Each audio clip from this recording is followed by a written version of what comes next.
মালদা দক্ষিণ লোকসভা আসনে সকাল থেকেই ভোট গ্রহণ শুরু হয়েছে। বুথে বুথে দেখা গেছে ভোটারদের লম্বা লাইন। এই কেন্দ্রের মোট ভোটার 17,82,159 জন। 1,759টি বুথ রয়েছে। এর মধ্যে ঝুঁকিপূর্ণ বুথের সংখ্যা 702।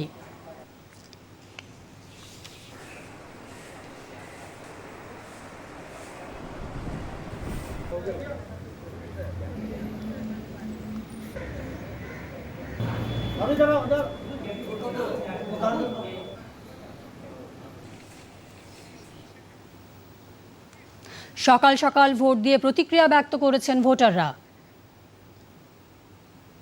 দিদি ভোট দিলেন?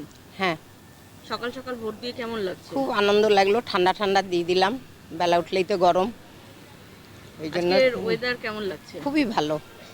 আজকে ভোটের দিন যে ওয়েদারটা ভালো হয়েছে, খুব ভালো হয়েছে। মালদা জেলায় দুটি আসনে ভোট নেওয়া হচ্ছে। সেখানে রয়েছেন প্রসার ভারতী সংবাদদাতা সহেলি মুখোপাধ্যায়। সহেলি, ভোট এখন কিরকম চলছে?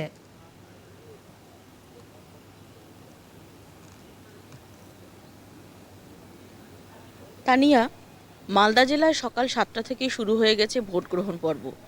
আমরা মালদা জেলার দুটি লোকসভা কেন্দ্র, উত্তর মালদা এবং দক্ষিণ মালদা লোকসভা কেন্দ্রের এই মুহূর্তে আমরা দাঁড়িয়ে আছি। তুমি দেখতে পারো রামকৃষ্ণপল্লী প্রাথমিক বিদ্যালয়ে, যেখানে পুরুষ ভোটারদের পাশাপাশি মহিলা ভোটারদের লম্বা লাইনও পড়েছে চোখে পড়ার মতো। এখনও পর্যন্ত সকাল 7টা থেকে যে ভোট গ্রহণ শুরু হয়েছে সেটা অবাধ এবং শান্তিপূর্ণভাবেই চলছে। এতদিন তীব্র গরমে নাজেহাল হয়ে পড়েছিলেন মালদাবাসী। আজ মনোরম আবহাওয়া থাকার জন্য তারা সকাল সকাল বাড়ির কাজকর্ম ফেলে চলে এসেছেন তাদের ভোটাধিকার প্রয়োগ করতে। নিরাপত্তার কি ছবি ধরা পড়ছে সহেলি? কেন্দ্রীয় বাহিনীর নিরাপত্তা চোখে পড়ার মতো রয়েছে। আঁটোসাঁটো নিরাপত্তার মধ্যে শুরু হয়েছে সকাল 7টা থেকে মালদা জেলায় ভোট গ্রহণ।